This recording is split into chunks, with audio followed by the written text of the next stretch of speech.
The blue light of distant Jupiter filled the observation deck of the research vessel Starseeker*.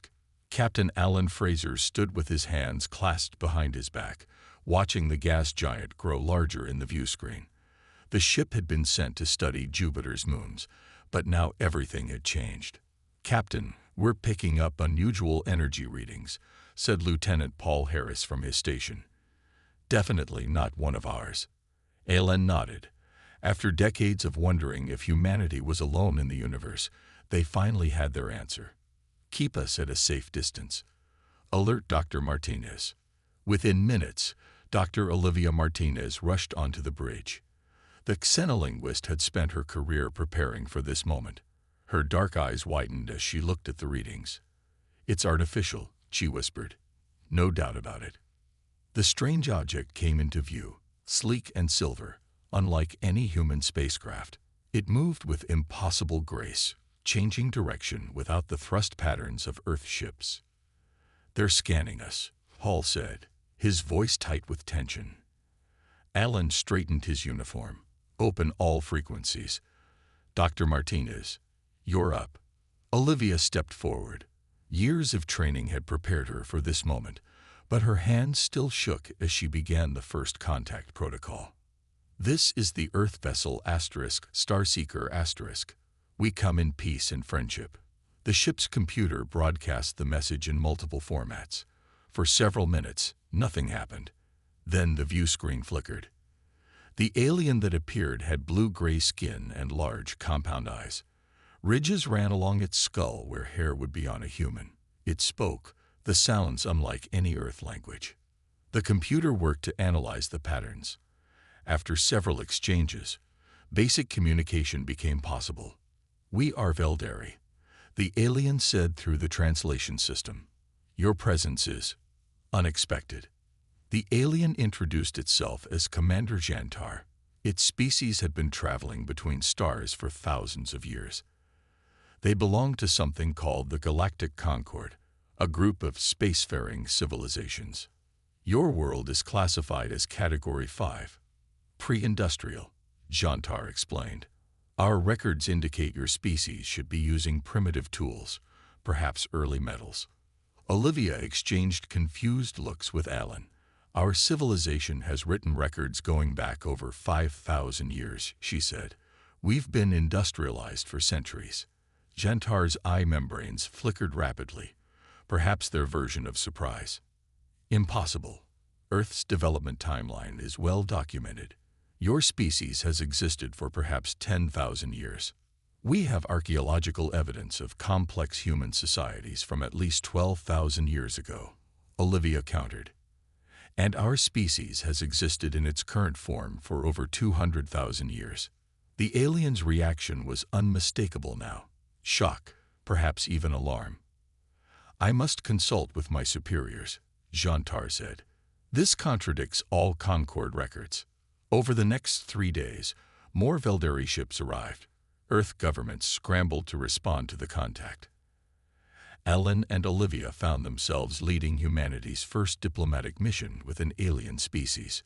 "Your technological progress is concerning," a Veldari scientist named Trelvac told them during one meeting. "No species advances from primitive to spaceflight this quickly without outside influence." "We've done it on our own," Alan insisted. Jantar seemed more curious than suspicious. The Concord would welcome Earth's application for membership, despite these anomalies. As sponsors, the Veldari would guide your integration. "What exactly is this Concord?" Alan asked. 342 spacefaring civilizations united for mutual benefit, Jantar explained. Some ancient, some young. Earth would be among the youngest. Later, alone with Olivia in the ship's conference room, Alan voiced his concerns. "They're wrong about our history." "Why?" Olivia shook her head. "Bad data, or something else. Either way, I don't like being called young by someone who doesn't know us." Alan looked out at the Veldari ships gathered around Jupiter. "They're offering us the stars, but something feels off about all this." "Maybe," Olivia said, "but it's too late to turn back now." For better or worse, Earth isn't alone anymore. The message from Earth's unified government arrived an hour later. Accept the Velderi offer of Concord sponsorship. Humanity's journey into the galactic community had begun, along with the first hints that Earth's past might be far more complex than anyone had imagined. 6 months after the first meeting with the Velderi, Dr. Nathan Kelly stared out the window of the transport ship. The huge ring-shaped station of the Galactic Concord grew larger as they approached. Light glinted off its metal surface as it orbited a yellow star thousands of light years from Earth. Impressive, isn't it? Asked Colonel Samantha Wright. Her military uniform stood out among the more casual clothes of the other Earth delegates. Nathan nodded. As an archaeologist who had spent his life studying ancient human cultures, he never imagined he would travel to the stars. Hard to believe we're really here. The Earth transport docked at the station. A group of aliens waited to greet them. Some Velderi, but also other species Nathan had never seen before. Some had too many limbs, others had skin that changed colors, and one group appeared to be made of something like crystal. A tall, thin alien with silver skin stepped forward. Welcome to Concord Central. I am Delegate Ela Noon of the Protocol Office. Please follow me to the classification assembly. The humans were led through grand hallways filled with representatives from hundreds of worlds. Nathan noticed many aliens stopping to stare at the humans. The classification assembly took place in a large circular room. Representatives from 26 alien civilizations sat in high seats around the walls. The humans stood in the center, feeling small. A Velderi official named Senior Counselor Krelvac addressed the assembly. We present the delegation from Earth, a newly discovered world. Based on our evaluation, we recommend Category 3 classification. A murmur went through the alien representatives. What does Category 3 mean? Nathan whispered to their Velderi guide. Developing civilization with limited history, the guide explained. Between 5,000 and 15,000 years of documented cultural development. Nathan frowned. That's not right. Human civilization is much older. The Concord representatives began to vote. One by one, they approved Earth's Category 3 status. Nathan stepped forward before the final vote. If I may speak, he said. All eyes turned to him. Earth's history extends far beyond 15,000 years. We have archaeological evidence of complex human societies dating back at least 20,000 years. An alien with blue-black skin and 4 arms leaned forward. Present your evidence, human. Nathan showed images of archaeological sites, Göbekli Tepe, cave paintings from France, ancient settlements in Australia. These sites prove early humans had complex social structures, artistic expression, and technological knowledge far earlier than your classification suggests. Nathan explained. The blue-black alien, who introduced himself as Solani High Observer Drenter, shook his head. Primitive markers and simple dwellings. Nothing suggesting true civilization. But the precision of these stone structures, Nathan began, shows basic tool use, nothing more. Drentor interrupted. Many young species misinterpret their own past, seeing complexity where there is only primitive development. Colonel Wright touched Nathan's arm, signaling him to back down. The final vote was cast. Earth was officially classified as Category 3. After the assembly, Nathan and Colonel Wright were shown to their quarters. That classification comes with restrictions, Wright said grimly. Limited access to certain technologies, minimal voting rights in Concord matters. They're wrong about our history, Nathan said. The dating methods we used are sound. Those sites are as old as we claim. I noticed something strange, Wright said, lowering her voice. Did you see how those Skoleni reacted whenever you mentioned our older archaeological sites? They seemed nervous. Nathan nodded slowly. And did you see their technology? Those memory crystals they carry. There's something familiar about their design. I've seen similar patterns in very ancient human artifacts. You think there's a connection? Wright asked. I don't know, Nathan replied. But I intend to find out. There's more to Earth's history than even we understand. And for some reason, the Concorde doesn't want us looking too closely at our past. As night cycle began on the station, Nathan couldn't sleep. He kept thinking about the strange reactions of the alien delegates, especially the Xolani. There was something they weren't telling humans about their own past, and Nathan was determined to discover what it was. The sun beat down on the Gobi Desert as Dr. Nathan Kelly wiped sweat from his forehead. 3 weeks after returning from the Concorde hub, he had joined an archaeological expedition led by his colleague Diane Powell. The dig site spread out before him, with dozens of workers carefully brushing away sand from stone structures. "Nathan, you need to see this," Diane called from a nearby pit. Her red hair was tied back in a ponytail, her face tanned from weeks in the sun. Nathan climbed down the wooden ladder into the excavation pit. Diane pointed at a section of wall they had uncovered. The stonework was unlike anything he had seen before. Too precise, too perfect for ancient human tools. "How old?" he asked. "Initial dating puts it at 50,000 years, Diane said. "But that can't be right. Humans weren't building structures like this then." Nathan ran his hand over the smooth stone surface. "The Concorde would say we're misinterpreting our findings." "The Concorde isn't here," Diane replied with a smile. "Something big is buried deeper. Ground scans show a large chamber below us." By evening, they had uncovered a narrow passage leading downward. Nathan, Diane, and 2 other team members carefully made their way down the ancient stairs. Their flashlights revealed a large circular room with walls made of the same strange stone. "Look at this," whispered Jack, one of the junior archaeologists. He pointed his light at symbols carved into the walls. They were like no writing system known to archaeology. In the center of the room stood a stone table. On it lay dozens of crystal objects, each about the size of a human hand. They were perfectly clear, like glass but stronger. "Careful," Nathan warned as Diane reached for one. "We don't know what they are." Diane picked up a crystal. As soon as her fingers touched it, the crystal began to glow with a soft blue light. The team stepped back in surprise. The light grew stronger, then projected upward. A 3-dimensional image appeared in the air above the crystal, a map of Earth, but with unfamiliar coastlines. "That's impossible," Jack whispered. "Those are Ice Age shorelines from when sea levels were much lower." The image changed, showing a city with tall buildings and strange vehicles moving through the air. The architecture was like nothing from human history, yet somehow familiar. "What are we looking at?"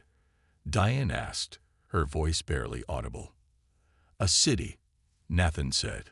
"A human city. But according to that coastline, this existed 50,000 years ago." Back at their camp that night, Nathan placed a secure call to Colonel Wright at Earth's new embassy on the Concorde station. "We found something, Samantha," he said. "Something that changes everything we know about human history." "Tell me," she replied. Nathan explained about the chamber and the crystals. "They're data storage devices, like the ones we saw the Xolani using, and they show advanced human cities existing tens of thousands of years ago." There was silence on the line before Wright spoke again. "This stays quiet for now. I've learned something too. The Concorde is pushing to place Earth under developmental supervision, basically making us a protected species with restricted rights." "Why?" "They claim it's for our own good," Wright said. "But after what you found, I'm not so sure." The next morning, a new member joined their team. Eric Rollins, a cryptolinguist sent by the Earth government. He studied the symbols on the chamber walls with great interest. "These have similarities to fragments found in ancient cultures around the world," Eric explained. "Sumerian, pre-Olmec, early Chinese, small pieces that never made sense in isolation." "Can you read it?" Diane asked.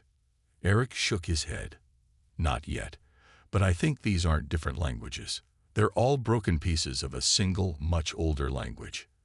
As they activated more crystals, more images appeared: cities, technology, and finally, spacecraft, all human-made, all existing 50,000 years before such things should have been possible.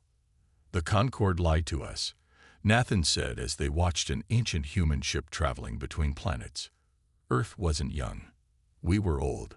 Very, very old. Lights flickered in the underground chamber as Dr. Nathan Kelly carefully placed another crystal into the scanning device they had built.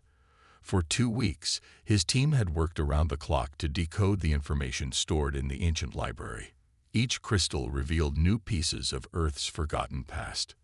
"I found something big," Eric Rollins said, his eyes wide with excitement. The cryptolinguist pointed to his computer screen where strange symbols scrolled past.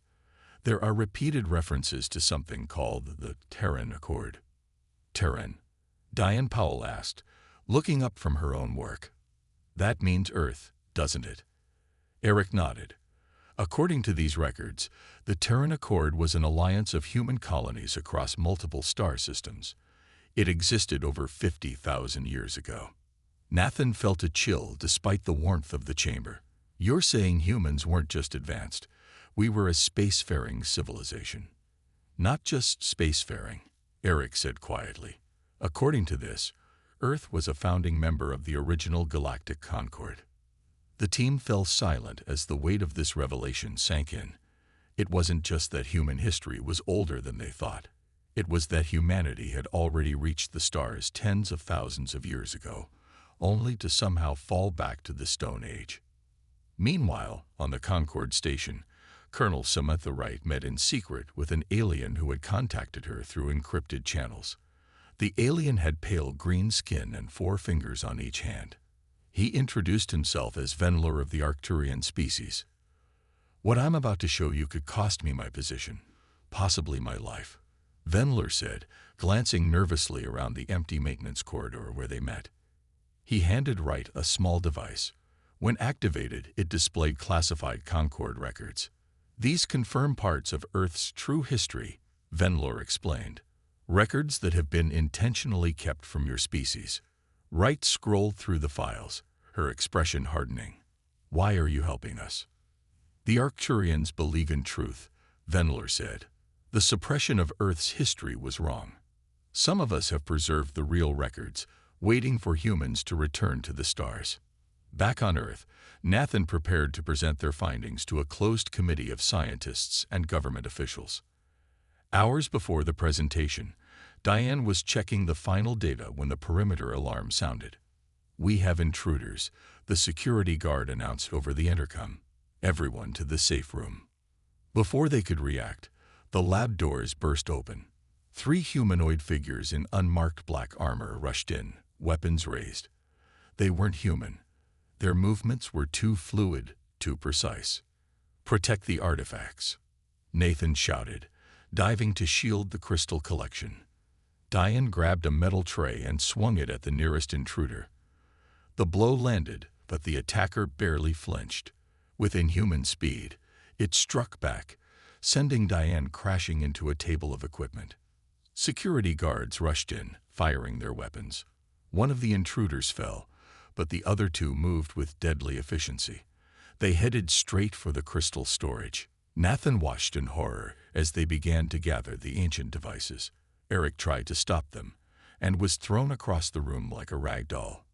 Diane struggled to her feet, blood flowing from a cut on her forehead.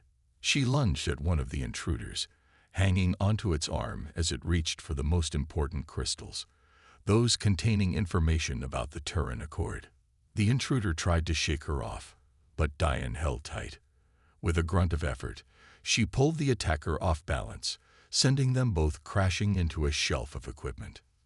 Nathan seized the moment to grab the core crystals and shove them into his bag. As more security personnel arrived, the intruders retreated, taking several crystals with them, but missing the most crucial ones. When it was over, the lab was in ruins. Diane was taken to the hospital with a concussion and broken ribs. Eric had a dislocated shoulder. Several guards had more serious injuries. They knew exactly what they were looking for, Nathan told Colonel Wright over a secure line later that night. "Someone doesn't want us learning about our past." "It gets worse," Wright replied. The Concord Council just voted. Earth has been placed under special observation effective immediately. They're sending a supervision fleet. Nathan looked at the remaining crystals in his hand. Then we need to work faster. The truth about Earth's past is out there, and someone is very afraid of us finding it. Dr. Laura Bennett peered through her microscope at the DNA sample. As the lead geneticist working with the first contact team, she had been examining human genetic material for months, comparing it with data from other species provided by the Veldari. What she found made her hands shake. "This can't be right," she whispered to herself. She ran the test again. The results were the same. Laura called Nathan Kelly, who arrived at her lab an hour later. Diane Powell was with him, her arm in a sling from the attack 2 weeks earlier. "What was so urgent?" Nathan asked. Laura pulled up images on her screen. "These are human DNA sequences. And these," she pointed to another set, "are what normal evolution should look like." Diane leaned closer. "They're different." Laura nodded. "Human DNA contains markers indicating ancient genetic engineering, subtle modifications that enhance our adaptability, intelligence, and resilience." "You're saying humans were designed?" Nathan asked. "Not exactly," Laura replied. "More like optimized. And it's not just humans." She showed them more data. Many Earth species show similar markers, plants that are unusually nutritious, animals with useful traits. "Terraforming," Diane whispered. "Someone terraformed Earth. Tens of thousands of years ago," Laura confirmed. "This kind of genetic work is beyond anything we can do today, but it matches techniques described in the Concord Scientific Database." Meanwhile, Eric Rollins worked with ancient texts from around the world. As he compared them with symbols from the Crystal Library, patterns emerged. When Nathan returned to their temporary base, Eric was waiting with excitement. "I found references to the same event in dozens of ancient cultures," he explained. "The Sumerians called it when the gods fled. Hindu texts mention a great forgetting. Native American stories talk about a time of darkness when people lost the star knowledge." Eric spread out translations on the table. "These aren't just myths. They're fragmented memories of a real event, something that happened to humanity long ago. Something that made us forget we were once an advanced civilization," Nathan said. At the hospital, Colonel Wright visited Diane. After ensuring they weren't being monitored, Wright shared what she had learned from Venler. "The Concorde isn't just observing Earth," she said quietly. "They're scanning for something. Some kind of technology they believe is still hidden here." Diane sat up straighter despite her pain. "The crystals mentioned defense systems. Maybe some survived whatever happened to us." "That would explain the urgency of their supervision mission," Wright said. "They're afraid of what we might find and reactivate." That evening, Nathan's team gathered in a secure room beneath a government building. Laura shared her genetic findings, while Eric explained the connections between ancient myths and the crystal data. "Something happened around 47,000 years ago," Nathan summarized. "Something that destroyed advanced human civilization and knocked us back to the Stone Age. Not just destroyed our technology," Laura added. "It affected our minds. The genetic markers show damage and repair to areas of the brain associated with memory and knowledge transfer." "A weapon," Wright said grimly. "Something designed not just to destroy infrastructure but to erase civilization itself." Eric nodded slowly. "And whoever used it against us is still out there, in the Concorde." Laura pulled up another set of images. "I also found this. The DNA repair was deliberate, done centuries after the damage. Someone helped humanity survive, guided our recovery." "Allies?" Diane suggested. "Or guilty consciences," Wright replied. Outside the window, they could see the lights of the Concorde observation ships that now orbited Earth. The alien vessels had arrived 3 days earlier, bringing diplomats who spoke of friendship while their ships scanned the planet. "They're looking for something specific," Nathan said, watching the distant lights. "And they're running out of time. Every day we get closer to the truth. The question is, Diane said quietly. What will they do when they realize we've already found it? Nathan sat in the dim light of the underground lab, studying the holographic image projected from one of the remaining crystals. It showed a map of the galaxy with hundreds of star systems highlighted in blue. Eric and Wright stood beside him, equally mesmerized. These were all human colonies, Eric said, his voice filled with wonder. We had spread to over 300 worlds. Wright pointed to several red dots scattered among the blue. And these? Those appear to be other species, Nathan replied. Allies, trading partners. The door opened, and Diane entered, moving carefully with her healing injuries.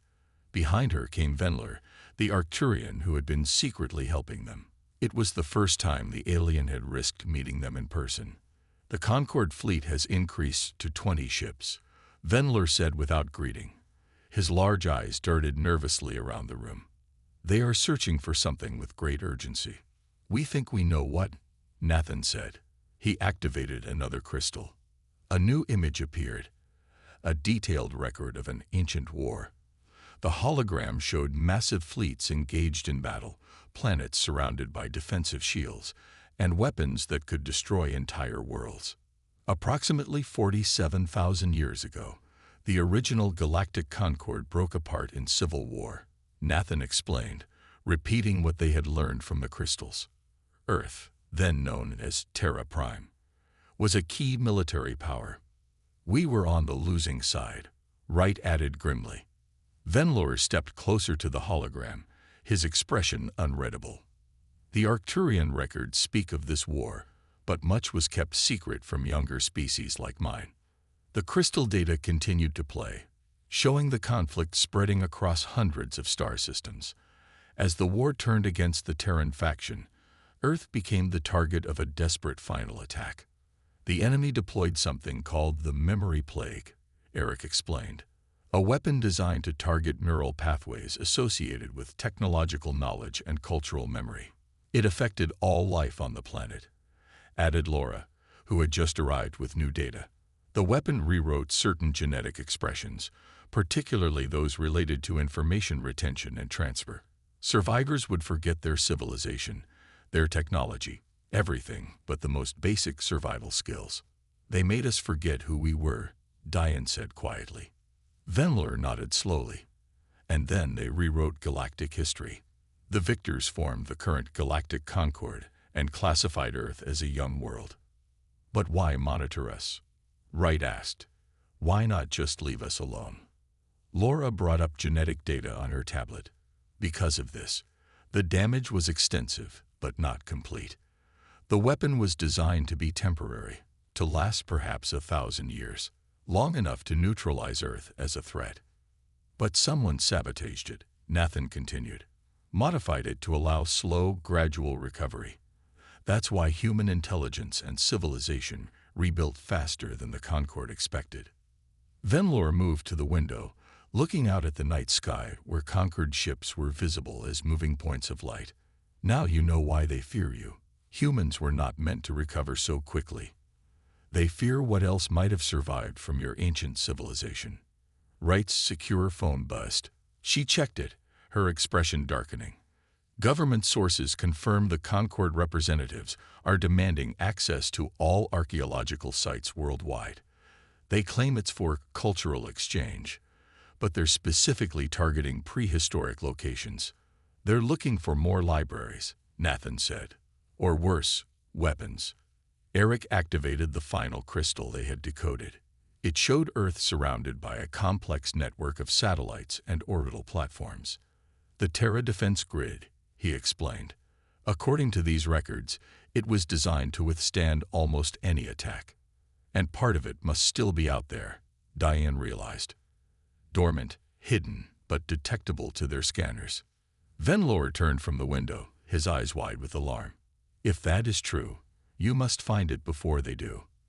The Concord would rather destroy your world than risk the return of Terra Prime. Nathan looked at the ancient hologram of Earth's defensive system, then at the modern Concord ships searching the skies above them. They're not just afraid of our past, he said quietly. They're afraid of our future. The Concord Council chamber fell silent as the Earth delegation walked in. Colonel Wright led the way, followed by Nathan, Diane, Laura, and Eric. They had traveled to the Concord hub on an emergency diplomatic mission, with evidence that could no longer be hidden. "This emergency session will now begin," announced the Concord speaker, a tall being with silvery skin. Earth representatives claimed to have information of critical importance. Wright stepped forward, her uniform crisp and formal. "Delegates of the Concord, we come before you with truth. Truth that has been hidden for nearly 50,000 years."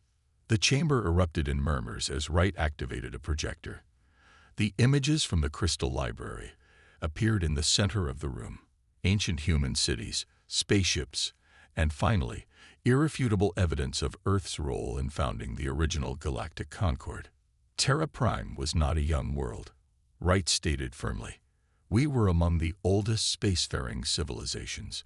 We were founding members of the first Concord." The Solani delegation rose from their seats in protest. "These claims are baseless.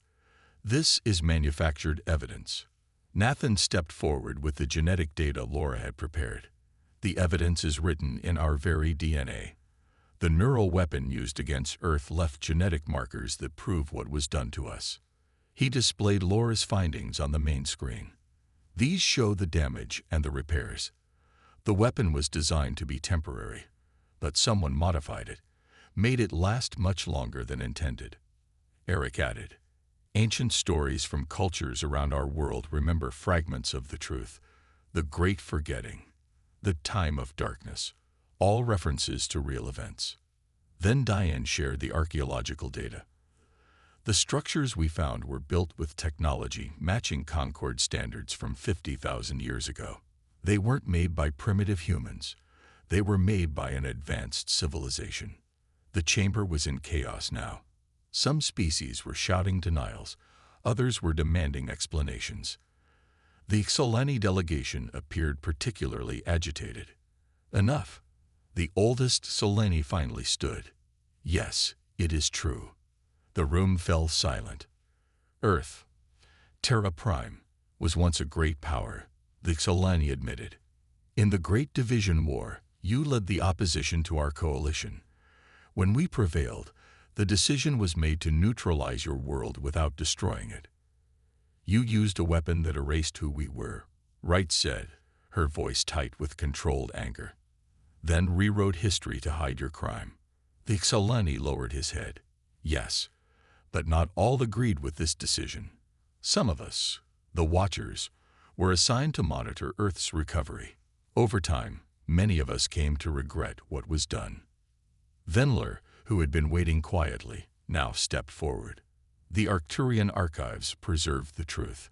We were neutral in the ancient war, but we recorded everything. We have watched Earth for centuries, hoping humanity would one day rejoin galactic society." The council erupted again as younger species realized they had been lied to about galactic history. The Veldari, who had first contacted Earth, seemed particularly shocked. "What happens now?"